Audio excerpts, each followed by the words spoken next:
So thanks for making it here. So we have 3 ground rules. First, please keep your phones in silent mode. I'll give you 10 seconds. You can do that. So please enter and exit the room while you hear the applause.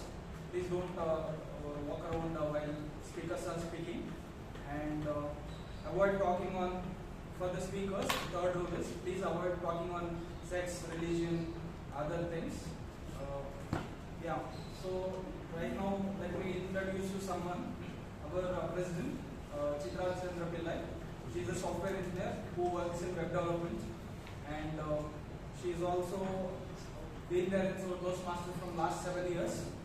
And the fun fact is she likes reading books and discussing them with their friends. So let's invite her.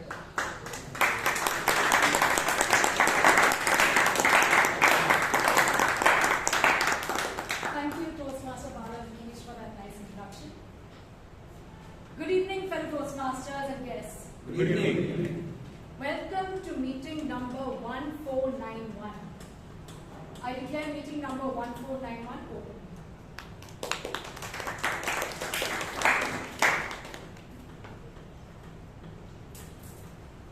Before we begin, I would like to ask our acting secretary for today, Toastmaster Shreyas K, to give us the minutes of the previous meeting. The last week meeting was held on 15th August 2025, the meeting number 1490. The theme of the meeting is the journey to true freedom starts within. The word of the day is gratitude. The number of guests present on that week is 16. Number of members present during the meeting is 29. The best auxiliary role taker goes to dashing Debasish Pradhan. The best table topic speaker goes to victorious Vishal Vasant Kumar. And the best role taker goes to sincere Shivangi Bhatt. The best evaluator and the best dressed up male goes to DTM Gracious Vijay Anand. Best dressed female goes to the honest Himani Pandey. The best speaker goes to the ever shining Sheeb Kumar. And congratulations to all the winners. Members, are there any amendments to the minutes of meeting number 1490? Okay, I declare the minutes of meeting number 1490 passed.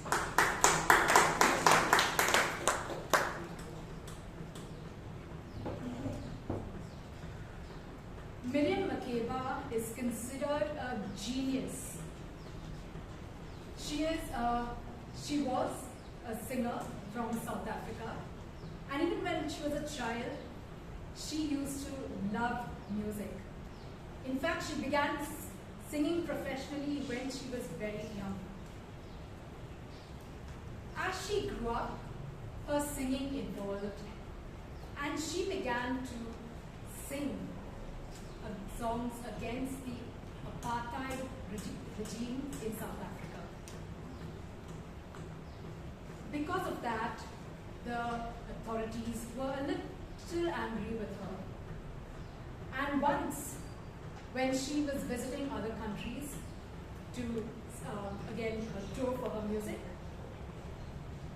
they decided that enough was enough, and they prevented her from returning. And so, Miriam Makeba settled in the US, where she continued with her activism. She became very famous. She worked with very famous singers like Harry Belafonte. And one day, in 1960, she received shocking news that while she was outside South Africa, her mother had passed away. But the regime would not allow her to return to be there for her mother's funeral. At one point, she joined hands with activists in the US, and the US government also got angry with her, and they cancelled her visa. and so she had to move again. Sometime in the 1970s, a striking event came into her consciousness: the Soweto uprising. Now, the South African government had put out increasingly oppressive policies, and one such policy drew a lot of anger from students. They decided to have Afrikaans, which is a version of the Dutch language used by the South African apartheid regime, and they took that language and decided to impose it on students as a medium of instruction. Students, of course, were very angry, and there were riots in Soweto, which is a town near Johannesburg. The police were very surprised by how, by the anger of the people, and they took action against the students, and there were between 200 and 700 people killed during the Soweto uprising. So when I say students, right, what comes to your mind? College students? Enjoyment. Brimming with energy, definitely. Enjoyment. Definitely. But one thing you would be surprised to hear is that they were not older students. They were young kids in high school. And the regime just killed them mercilessly. Of course, Miriam Makeba was deeply affected by that. And she turned to music, which was her way of expressing herself. And she wrote the song, she sang the song, Soweto Blues, which is described as a very moving piece. As she spoke against the regime, the activism united people from all over South Africa. And finally, the apartheid regime was toppled. And Miriam Makeba returned to South Africa in 1990. Her music was so famous that she is called Mama Africa. And Nelson Mandela described her aptly. Her music inspired a powerful sense of hope in all of us. Friends, expressing yourself is a deep human need. We have seen that through the example of Miriam Makeba. We have seen that through the examples of our own freedom fighters, especially people like Ravivarma R. So music and other mediums of art can help people connect, and they express stories that are subversive and stories that are powerful. So I would say, go ahead with whatever you have to express yourself. This stage is one such medium for you.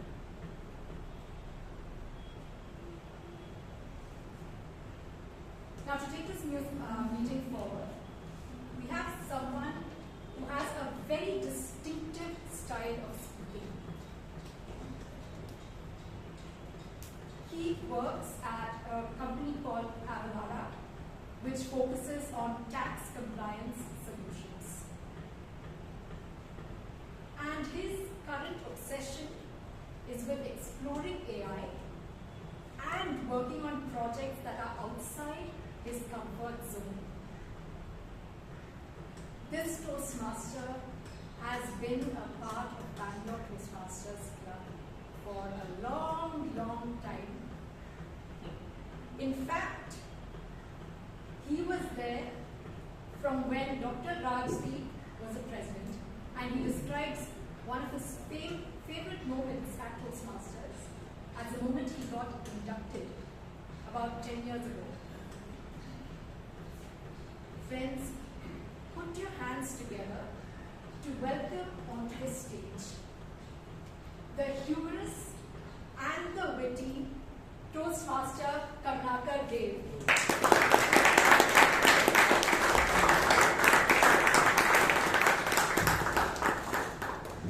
Thank you for the opportunity, Chaitra. Good evening, everyone. Good evening. I have a confession to make.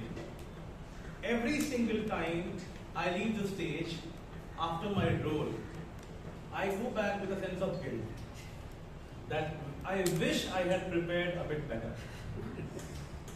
The Toastmasters gods heard me, and Amrith God reached out to me 3 weeks prior, telling me that you are going to be the Toastmaster of the day on this particular day. Gave me ample time to prepare. And here I am, underprepared again. Moving on. I have been reading Upanishads for a while, and what I figured out, what stays with me for a longer while, is a profound statement. It says you are what your deep driving desire is. As your desire is, so is your will. As your will is, so is your deed. And as your deed is, so is your destiny. I'll tell you why it makes a profound impact. Back in the school days, I had a junior. And whenever I visualize him, I can only visualize him with a guitar at his back, curly hair, sharp eyes, and a very humorous kid back then.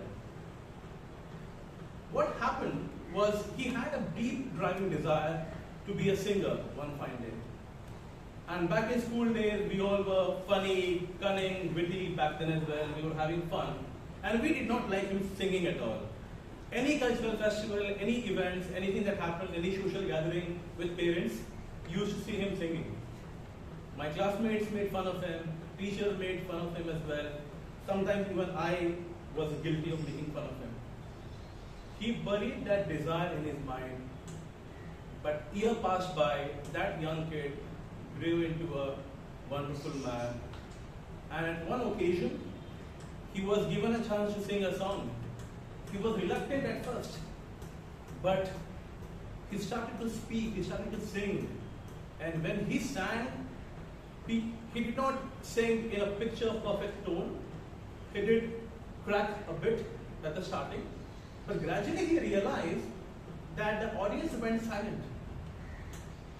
Not because his voice was perfect, but because it was true. And that evening he had a realization that you don't have to have a polished story to inspire people. It has to be a real story. It makes a profound impact. That is why we also have a platform which has been given to us, where we practice harder, where we polish our skills, but we remain true to what we are. As the theme says, speak your story, sing your song. You can sing any song. It doesn't have to be perfect, but it has to be yours. The same way, when I was reading some articles about the initial movement of Toastmasters, Dr. Riteesh, who is the founder of Toastmasters International, described Toastmasters as a laboratory in the interview. You can even check about it on some of our older magazines. He wanted Toastmasters to be a laboratory throughout, where you do some experiments, you learn from some experiments, and people collaboratively and collectively help you understand what is the best, and then you again go back to the grind. And Toastmasters International was founded on 22nd of October 1924 in Santa Ana, California. 100 years of our club. And we have a format which is very, very distinct in modern clubs. A lot of clubs that I've been part of would have a very, very formal structure where you are going and speaking or you are taking part, but you don't give feedback. But the cycle of feedback is something very important in Toastmasters. Today I can evaluate him and he can evaluate me tomorrow as well, which can also keep me grounded. And that actually helps you by far in your career as well, where you are going to be evaluating people. And in this Toastmasters, the same format continues. We have three different categories of our meeting. The first part of the meeting is prepared speeches, where every single person who has prepared their speech, they have a specific part that they have chosen. And for every speech, there will be an evaluator, then we will have an evaluation session. And after that, we also have something called a table topic session as well. That means anybody from the audience can be called up on the stage and given any random topic to speak for a duration of 1 to 2 minutes. And then the entirety of evaluation happens. And as a general evaluator, we have distinguished Toastmaster Gangadhar. You can just write. As you say. And this role is supported by a team of 3 people. We have a timer, we have an R counter, and we have a grammarian as well. To explain the role of a timer, we have a Toastmaster who is a very new Toastmaster. He joined us 3 months ago, and he works in a cyber security firm as a tech lead. Can I ask Toastmaster Srinidhi R to explain his rules?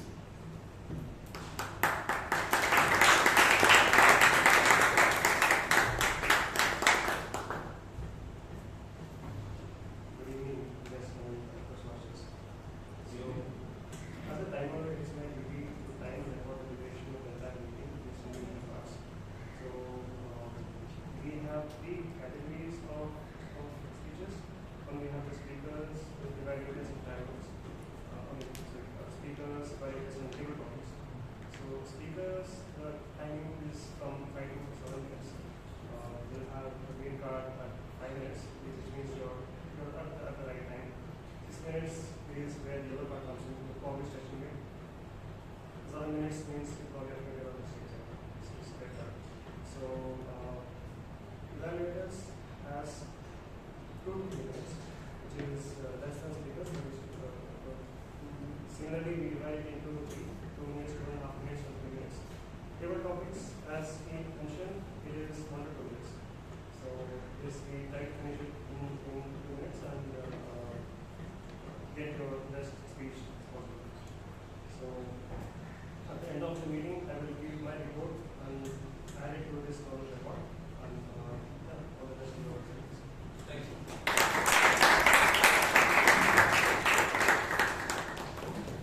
As an R counter today, we have a member who is here for over 2 months, and he is mentored by Toastmaster Chaitra. He works as a software engineer with Happiest Minds. Can we have the guideline from Toastmaster Ravivarma?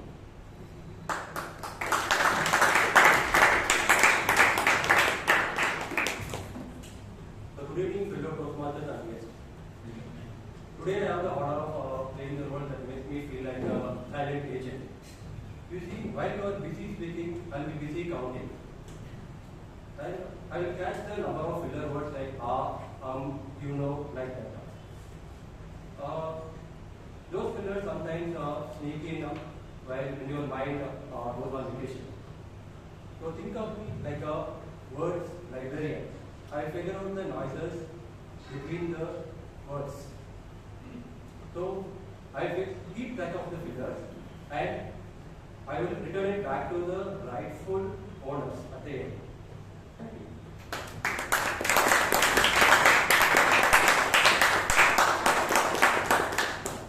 As a grammarian, we have a member here who's been a member for over a year's time, and he's mentored by Toastmaster Gangadhar.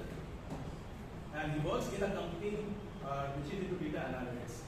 And can I have Toastmaster Shreyas explain his role, please? Put your hands up for him, please.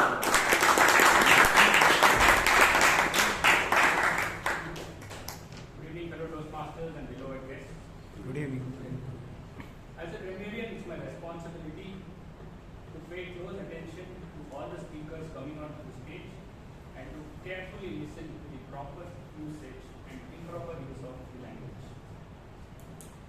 It's my duty to introduce the word of the day, resonate.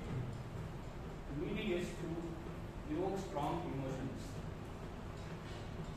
Few months back, I gave a speech on my embarrassing moments where we were triple riding with my friends on a bike. It was one of my stories where I felt it resonated captured the audience, and after my speech, few of them shared their experiences and resonated with the experience of my story. And also another common usage of this word, on our Independence Day, people resonate with themes of freedom and show our love to the country.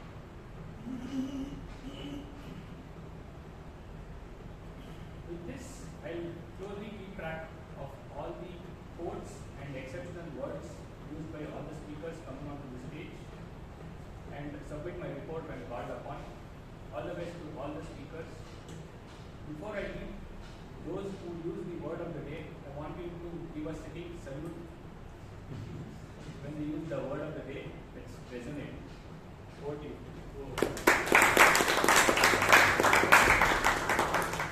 We'll have to give salutes, everybody. Moving on. By the way, do we have any guests here who's coming for the first time?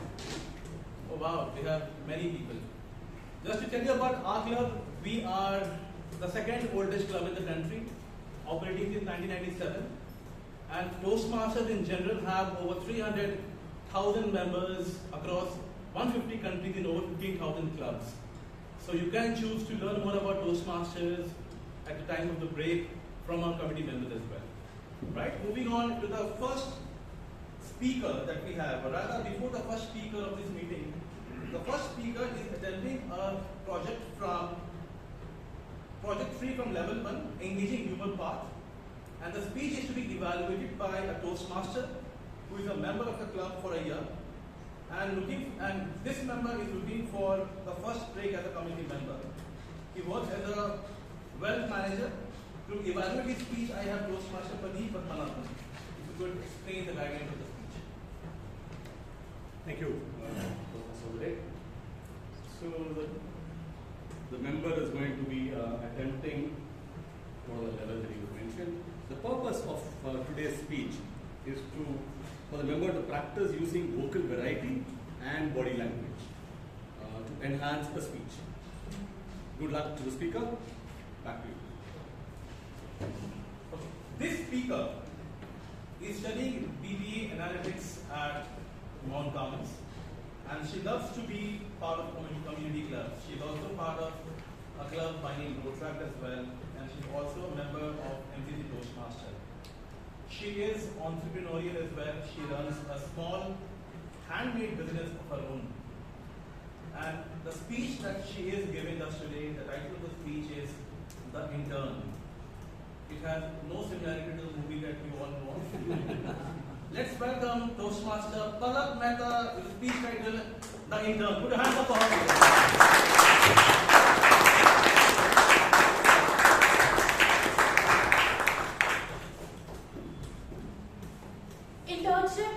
Internship. The most buzzing buzzword right now. If you ask any college-going student, hey, what are you doing these days? Right now I'm studying, but I'm also doing an internship on the side so that I can get a good place. This is one of the most common answers that I have received from my peers. So naturally, you can say peer pressure, societal pressure, and the biggest of all, my own overthinking. I went and applied for an internship. I got this internship at a marketing agency where I would clock in at 10:30 and I would leave by 5:36. And my working days were from Monday to Friday. A pretty chill environment. So being the first time intern who does not know anything about the corporate world, I went in with all the sass and pizzazz that I had, thinking I'm entering into my corporate girl era. 2 days into my internship, I was drained. And when I say drained, I literally mean drained. Why? 3 reasons. A, because I did not know anything. First time intern, right? What do you expect? B, they couldn't teach me anything because month-end reports were going on. And C, the biggest reason of all, again, my own overthinking. I would sit there in my office cubicle and think, what should I do? should I do something? But what? Do I even know anything? Wait, I don't know anything. What are they going to think of me? Oh my god, I'm just sitting here doing nothing. What do? I don't know anything. All these questions rolled around in my head. But all in all, the internship went great. And I also got a recommendation letter from my manager. A student doing an internship is totally fine. But a social butterfly who wants to do everything in the world, who thinks can handle anything that she can and has taken up the responsibilities, claiming that she can do it, things get a teeny tiny bit hard. Right? So, I'm here to share a small incident about it. A friend from NCC Toastmasters calls me and says, "Hey, can you take up this table topic master role for this Saturday's meeting? It's at 12, so can you just take it?" I said, yeah, sure. I mean, it's the best way to spend my weekend. I will definitely take it up. I took up the role, and Saturday rolls around. I got dressed for the meeting, and I'm just lounging in my living room, waiting for the time to pass by. My manager said, "Hi, Palak, we actually need you in the office in an hour, so will you be able to come?"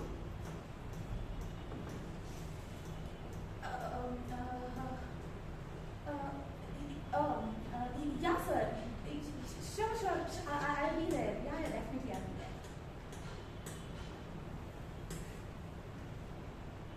I was speechless. Just imagine, you are getting ready for an important meeting where you are going to be like table topics master.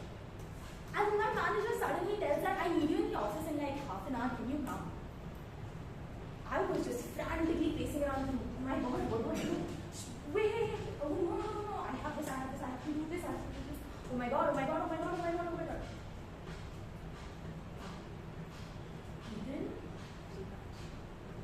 Then, you know what? Let me call Samiksha. So Samiksha is my mentor at NCC Toastmasters. So I gave Samiksha a call. I'm like, "Hi Sam, can you just listen to me for a second? So this thing happened. My manager just gave me a call and he's like, he wants me in the office right now. Can you do something, please?" Samiksha on the other end goes, Oh my god, okay, you know what? It's fine, just send me all of your topics and I'll take over. It's fine, I'll just take it. I sent Sam all of my topics and I left from my office. The meeting went great. I came back, I gave Sam a call, I was like, "Hey, how did it go?" She said it went well, but she said to be careful because so that such situation doesn't happen. Right?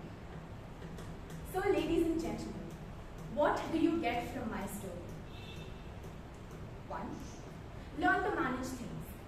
You never know when this situation will arise for you. You never know when it will happen or how it will happen, but you might be in my situation. Right? So, take a pause.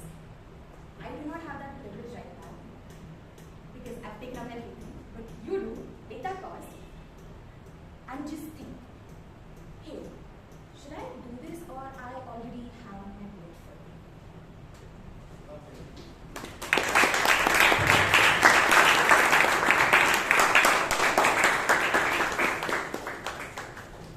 Lovely message. I remember one day when I was an intern in a couple of organizations, and it actually shapes you really well to take up the challenges at this scale in your journey of any organization wherever you work. And at the start of the meeting, I mentioned that I have been underprepared. I rendered a testimony of being underprepared a while ago as well. I had a mix up with the evaluator. The speech is being evaluated by Toastmaster Vishal. And the second speech is going to be by Toastmaster Pradhan, right? That is why.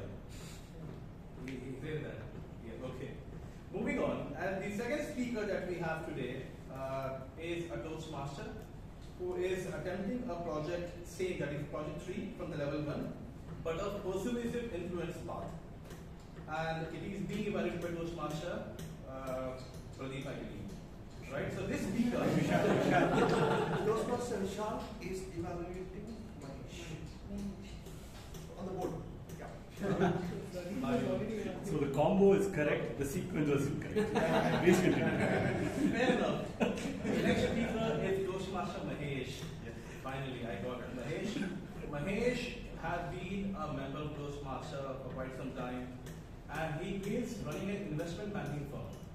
He's also a wealth manager. He has a very intriguing topic today.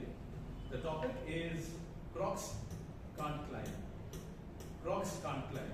Can we have Toastmaster Mahesh Lokesh with everybody?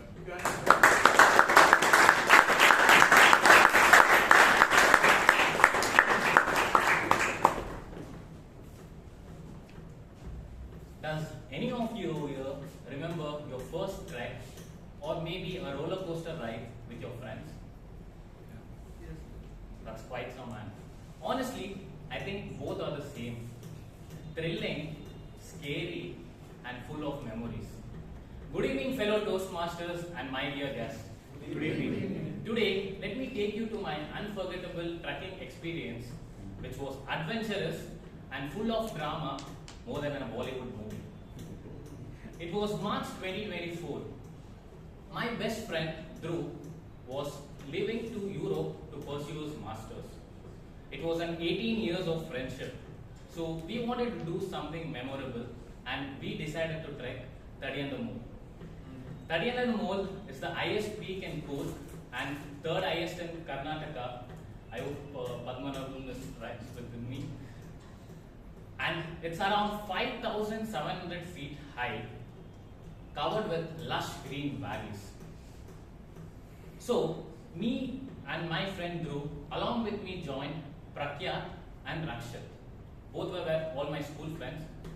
So, it was on a March 15th, Friday afternoon. We started packing ourselves and headed in Rakshit's car. On the way, in the Brigade Road, Prakyat spots a Decathlon stores and shouts, "Guys, I forgot to pack my trekking shoes." We were shocked. How can someone forget the trekking shoes when the whole point is to trek? The next 5 minutes in the car, there was pin drop silence. And I broke it with, "Macha, can we trek in Crocs? Is it allowed?" Everyone stared at me as if they wanted me to get out of the car. So we decided to detour to the nearest Decathlon store to get a new set of trekking shoes. While we were getting down the car, I noticed the other two guys, Prakyat, Rakshit and Dhruv, were also getting down the car. Surprisingly, I asked, "Why are you guys getting down? We didn't get our shoes. Why are you guys getting down and it's going to take more time?" Dhruv, without making an eye contact, just whispers, "Maga, at least you guys have bought Crocs. We planned in slides." We laughed out and as hard as possible. Quickly, we went in the store, bought a new pair of trekking shoes, and out back in the car.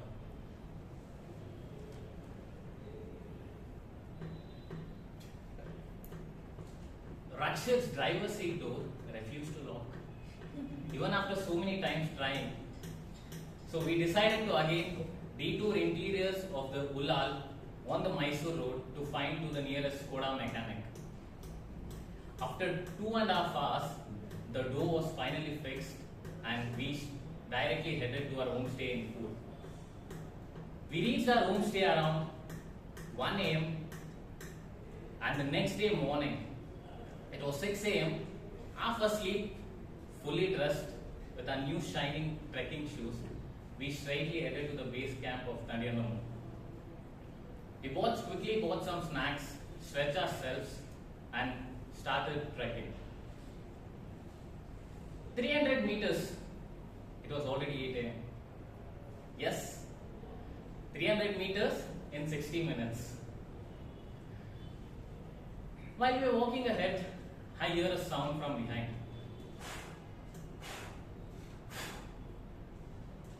Rakshit, the guy who was excited to trek to the peak the first. He was like, I can't climb anymore, please leave me alone. I'm sitting over here, you guys go and come back. Now we thought this was some drama, and we all again sat, we three guys sat with him and started to motivating him and fake promising him of Maggies at the peak, while where everyone was aware there was no stalls at the peak. Again, we started to trek. Now, our friend Pratyat was missing. He was the leader for extrovert gangs. We found him in another girls' gang, guiding through them to the trek, as if he was born and brought up in Tadiyanamol. So then, it was just me, Dhruv and Rakshit on our own. After 1 hour passed by, Dhruv suddenly sat down all of a sudden. He was the guy we were making memories, creating memories for. He was like, Maga bitpudi nanna, I want to travel to Europe and I don't want to die in this week. Please leave me alone. Again, it was just me and Rakshit this time. So again, we both sat convincing him and motivating him. Finally, after motivating, dragging him, literally threatening him, we reached the peak around 11 AM. The clouds were literally whispering to us. The winds gusted as if it applauded us. The scenery, it was full of lush green valleys, rocky mountains, and resonated waterfall sounds. So my friends, life is one such trek where you might forget packing your trekking shoes, your cars might break down, and you might even feel like giving up halfway through. But if you stay together and keep moving on, motivating each other, laughing through chaos, definitely you're going to climb the peak. And also, you might even make friends along the way, just like our friend Pratyat did. Go to the Toastmasters.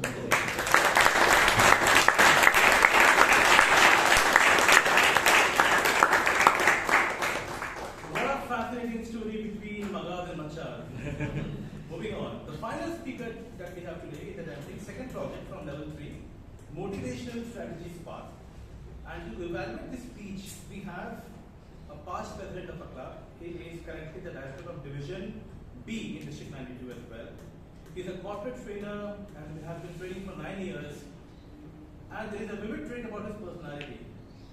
He is extrovert, but only till 8:30 in the evening. Once he steps out of Toastmaster, he again gets back to being an introvert. Can we have the evaluation by Toastmaster Sushant Bhattini? The speaker is attempting his level 3 project 2 speech on connect with storytelling from the path motivational strategies. The purpose of this project is for the member to practice using the story within a speech or giving a speech that is a story. Speech length will be 5 to 7 minutes. All the best to the speaker and back to the host. Thank you. This speaker is an engineering graduate from one of the finest colleges that we have, RD College of Engineering. He has been running his own garment manufacturing firm for 32 years. And he has been a diligent Toastmaster. Whenever you want to have him for any role, he's always available. And today he's going to connect with us through a story. And that story, the title is Earth Seed. The title Earth Seed by Toastmaster Jacob Eapen. Put your hands up for him.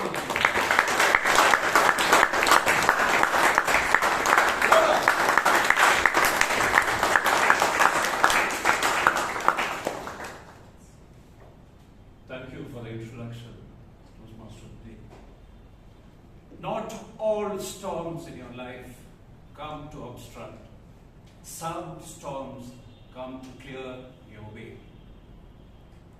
A decade ago, I was working for a multinational company, Kone, based in Finland. Had opportunity to work all over India and abroad. No matter where I was, I would always come back to Bangalore for Christmas and New Year. For the simple reason I loved to be back home with family.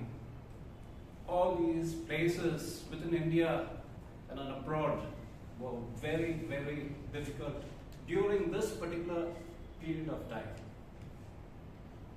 Good evening, Toastmasters and guests. Good evening. Good. All of you can hear me.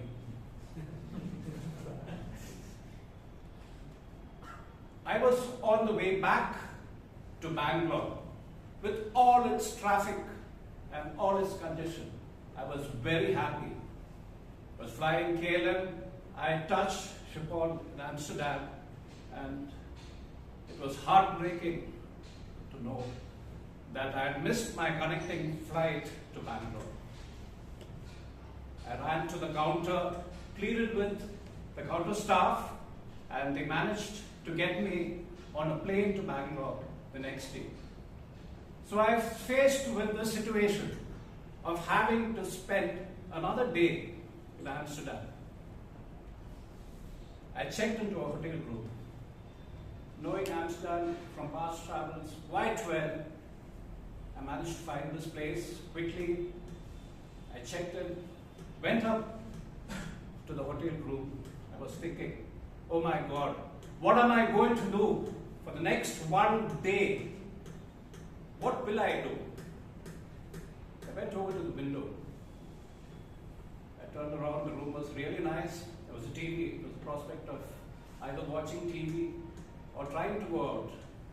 Looking out through the window, I could see the street covered with snow. I could see the snow flakes shimmering down, falling on the street, and it seemed to me that they were catching light of the neon signs which were in front of the shops, various shops and establishments. One particular establishment caught my eye, and it read the word library in blue. This neon light was in blue and it read the word library. I said, okay, this is a good way to find out what exactly they have there. Maybe I can find a good book to read. Going down to the library, I felt the icy cold air as soon as I opened the door. It hit me like a blast, and the snow was really falling heavily, and somehow holding my jacket closed, and with a cap, I dashed across to this library. The first sight which I saw was, this library was fascinating. The windows all gleamed green, red, blue, yellow, and these were simply because there were lanterns hanging in between, inside the library. So opening the door, the first thing I felt after I opened the door was the warm blast of air which hit my face. I felt really good. But unlike any library any of you would have seen, I was greeted with a sight, not of racks against the wall with books. I just saw tables spread out in this huge hall with people sitting in there. There were 2 people on each table, and they sat in a pool of light with a candle in between there. I closed the door quickly. The door was of course closed because there was literally a storm raging outside, and what made the room more likable was this fire burning at one end of the room. Fire was burning and there was sparks shooting up through the chimney, and I could smell the aroma of burning pine wood. I wonder if any of you got the smell of this, but it's really fascinating. So somebody came up to me and said, what would you like to read? What would you like to hear?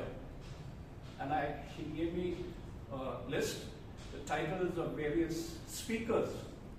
And then it dawned on me that this is a human library. So this library had only people who could narrate stories and not books. I was totally floored. How could this be? And I was looking at it and I said, okay. I spotted various titles like lawyer, engineer, a delinquent, a refugee. But it was too adventurous, some of those titles. And I settled on a very simple title called Earthseed. So I was seated next to the speaker. We had a candle burning in the center, and gazing at the speaker, her name was Inga, and I think she was a Dutch woman, and I was floored initially with her blue eyes, you know, which was looking like something else, very different from Indian eyes, which are black, brown, and maybe a bit of green here and there.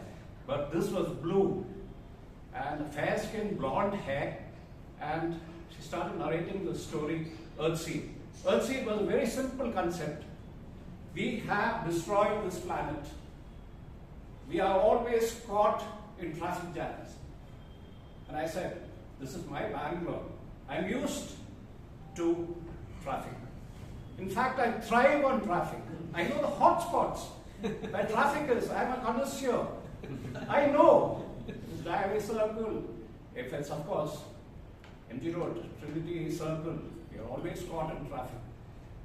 So she explained, no, this is not what it should be. We should be a country, a world, which humanity can survive. And so we make the seeds. And we are aiming to send people outside to other planets, seeding other planets.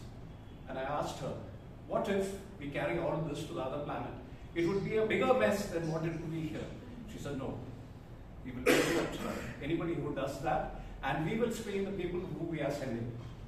In conclusion, it was an evening well spent. Not all storms in your life come to obstruct. Some storms come to clear the way.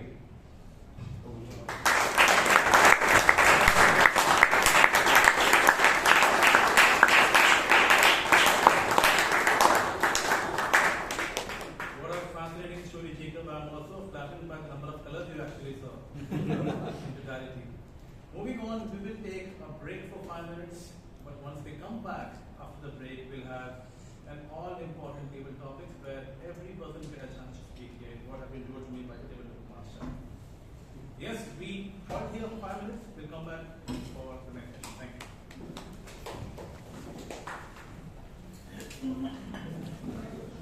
I don't want to speak that one. Nobody knows who wants to play. Can you see that? Before we have table topics, I've been told that the voting link for the best speaker has already been sent in your group. Remember, everybody gets to vote one each. The code is 1491. And only the members have the privilege to vote. All right, guys? Okay.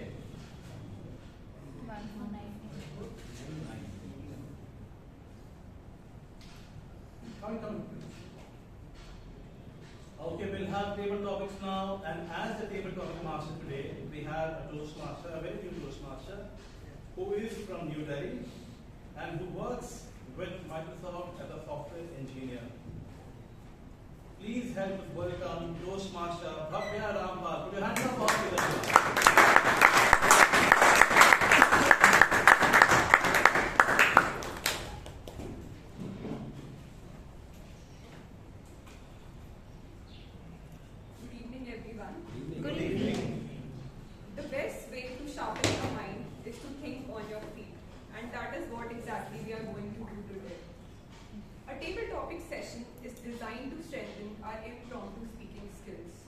Where we get to organize our thoughts quickly and deliver them effectively.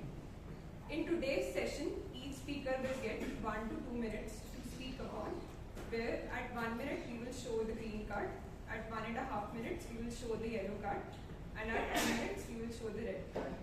So are we ready to begin? Yes. Okay.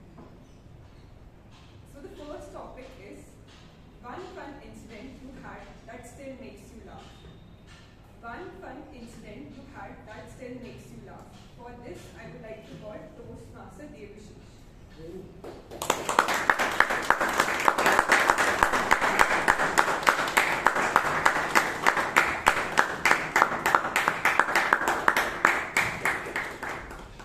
Yes, good evening all.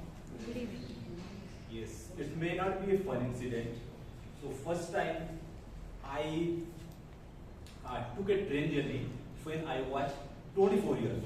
I mean that much old. So first time I made a travel from Bhubaneswar to Pune. It was February.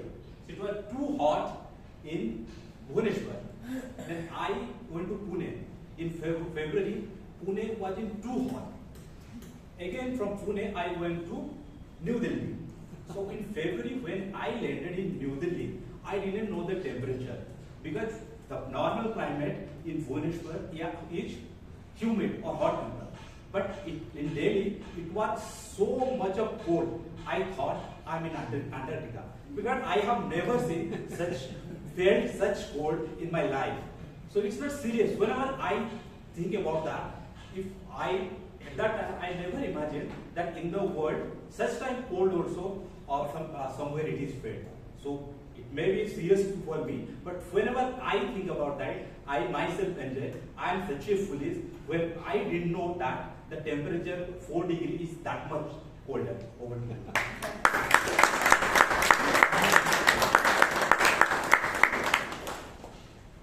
I am from New Delhi, so I know how the Delhi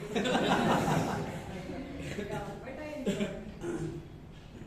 Okay, so the second topic is the cost of inaction is any day greater than cost of taking wrong action. The cost of inaction is any day greater than cost of taking wrong action. For this, I would like to call Toastmaster Girish. The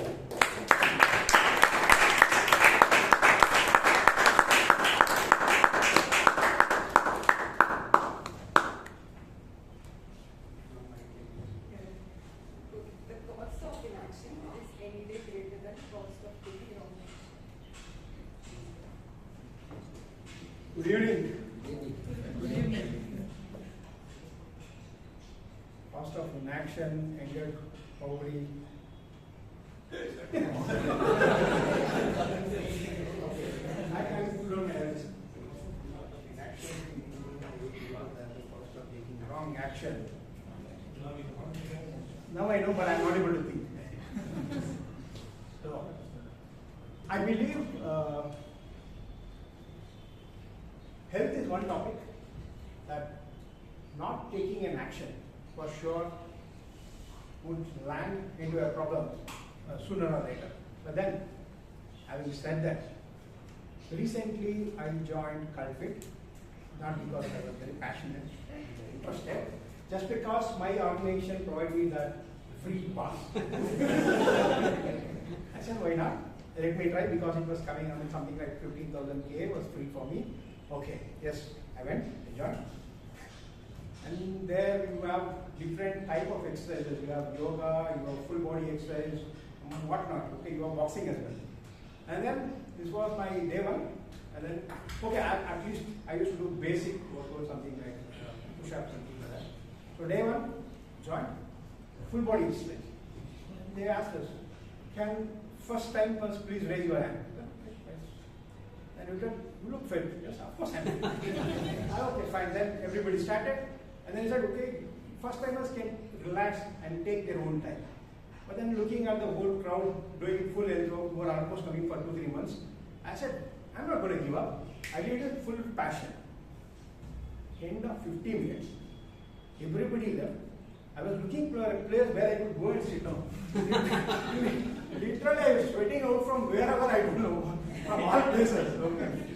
So that was my experience. So, not taking an action for sure will end up in problem, but at times, please think and take action, otherwise you will still end up in problem.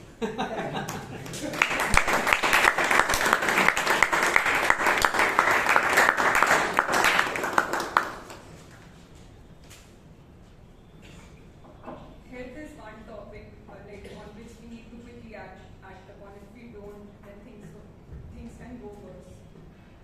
So the second topic is, if you could do time travel, in which era you would go and why? If you can time travel, in which era you will go and why. For this, I would like to call Toastmaster Balakrishna.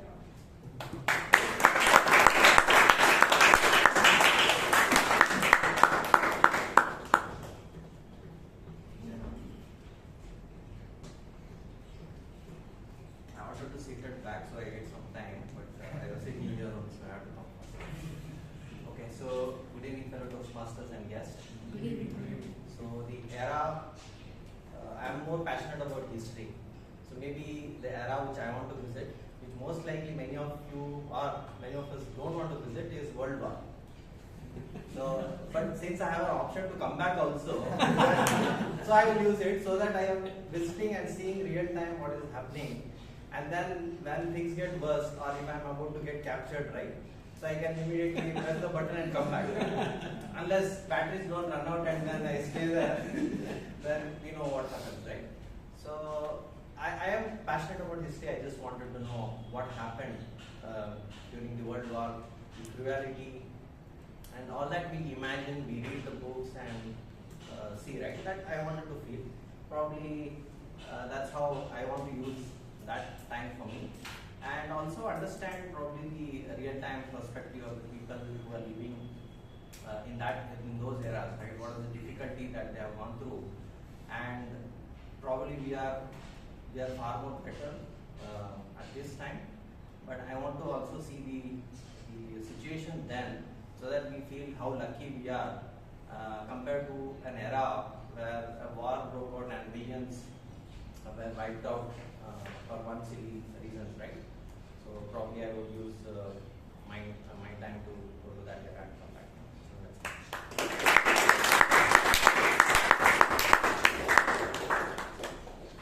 I myself am fascinated with history, so I sure want to do time travel.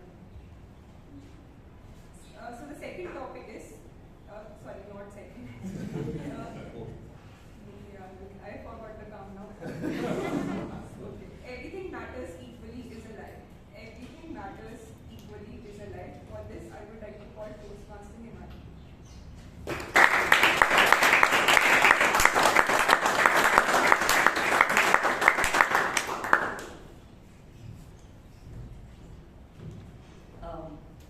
Everything matters equally in life.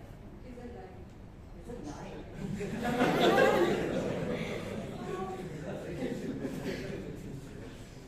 So everything matters equally is a lie. I personally, my opinion, I don't think so. To me, I think yes, everything in life matters, and there's this concept of healthy mind platter, so which talks about work time, fitness time, play time, sleep time, rest time, TV time. So I think everything, our life is mix of everything. It's not just like sometimes, I think I personally, in my case, I have been professionally very, very aggressive, and all my life, been thinking about my work. This is how my next job is going to look like, this much money, but I think sometimes you realize that, life just passes by. So I think it's really important to enjoy life and give importance to everything in life.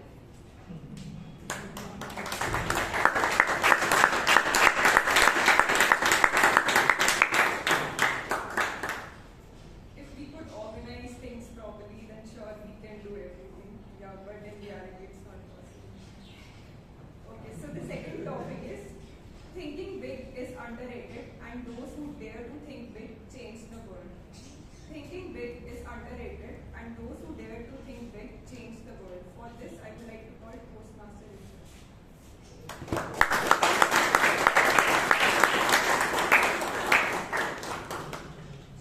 Madam Topic Master, fellow Toastmasters and distinguished guests, I don't believe that thinking big is underrated. Every person, he wants to come to the limelight and to focus. I have seen people who have attempted business at a very young age, they were not knowing the ropes of the trade. They were youngsters.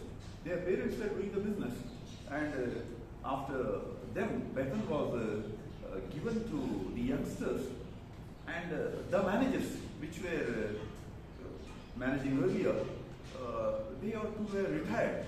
And when the things came for the management of these youngsters, they failed miserably. But this happens because every era is having its own difficulties. But going ahead, so many things matter. And the people who advise us, whether they advise us rightly, we don't know. Our life moves ahead and not with the suggestions, but with our core competencies. Therefore, we must strengthen ourselves, learn from others, apply our mind, prioritize, and ultimately see that precious resources are not wasted. Over to Madam.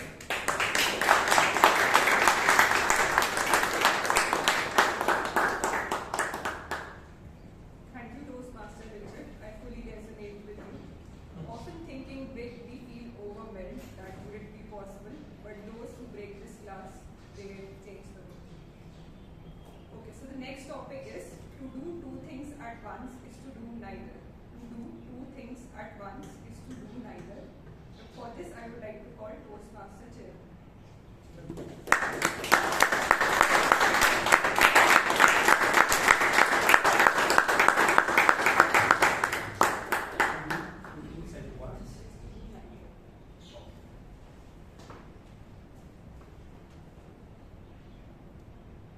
Yes, I think I absolutely believe in that topic. So it just says that don't do multitasking. This is what, like, when you are a corporate employee, people expect you to do the multiple things at one time, right? You juggle between, like, guiding some people and doing your own work as well. The same thing has happened to me in my life as well. So whenever there is a task that comes up, and it's like normally in my life, like when I'm working, so there is a task comes up, and the expectation of people is like that I have to complete the task at the end of the day, and like I have to be online in the Teams. Whenever like someone pings, you have to instantly reply. So that is that, like, at the end of the day, if I see, I won't be completing my task. That is the major thing. That gets like that. That is the thing which helps you measure, right, what you have done throughout the whole day. So it doesn't matter like how many people like you instantly respond and all those things. So in this sense, like right now, what I'm doing is currently, so I'm just going offline. I'm taking work from home, just going offline for a couple of like 1 hour or 2 hours stretch wherever I feel comfortable, and then I'll be coming up online and like I'll be pinging people, like whoever have pinged me. So that helps me actually to achieve my task, as well as like it helps people. Why I tell you it helps people is like when some question comes up, people instantly like someone like will just ping him instead of doing their own research. So when you do research, so that is the advantage. So if some person goes offline, still you have the capability, you are developing the capability.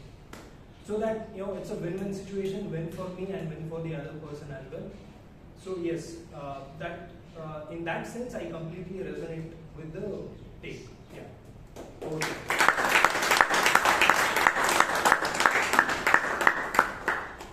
I fully agree with you, Toastmaster Chiranth. This context switching that happens between two tasks takes a lot of time away. So the second topic, next topic is if